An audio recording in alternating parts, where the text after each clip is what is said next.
Welcome to new TV Telugu. Mega power star Ram Charan box office వద్ద తన సత్తా మరోసారి చాటారు.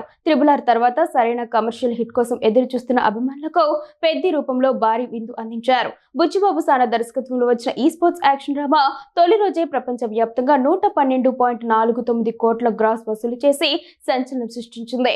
ఈ ఘనత సాధించిన 11వ తెలుగు చిత్రంగా పెద్ది రికార్డు సృష్టించింది. రామ్ చరణ్ సోలో హీరోగా నటించిన చిత్రాల్లో కెరీర్ లోని ఇది అత్యుత్తమ ఓపెనింగ్ గా నిలిచి రికార్డు సృష్టించింది. RRRతో ప్రపంచవ్యాప్త గుర్తింపు పొందిన ఆ తర్వాత వచ్చిన గేమ్ చేంజర్ చిత్రం బాక్సాఫీస్ వద్ద ఆశించిన స్థాయిలో రాణించలేదు. ఈ నేపథ్యంలో పెద్ది విజయం రామ్ చరణ్ కెరీర్కు, తెలుగు చిత్ర పరిశ్రమకు ఎంతో కీలకంగా మారింది.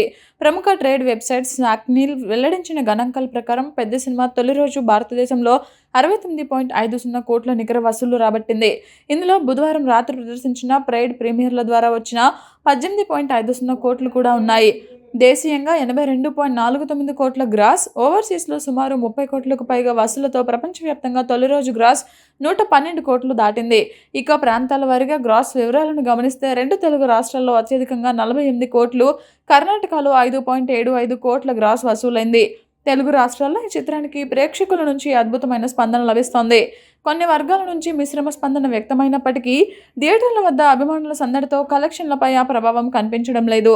అధిక టికెట్ ధరలు ఉన్నప్పటికీ గేమ్ చేంజర్ కంటే మెరుగైన ఆదరణ లభిస్తోందని ట్రేడ్ వర్గాలు విశ్లేషిస్తున్నాయి.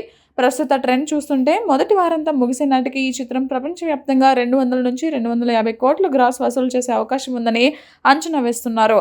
ఈ చిత్రంలో జాన్వీ కపూర్ హీరోయిన్గా నటించగా శివరాజ్ కుమార్, జగపతి బాబు, బోమన్ ఇరానీ, దివ్యేందు కీలక పాత్రలు పోషించారు.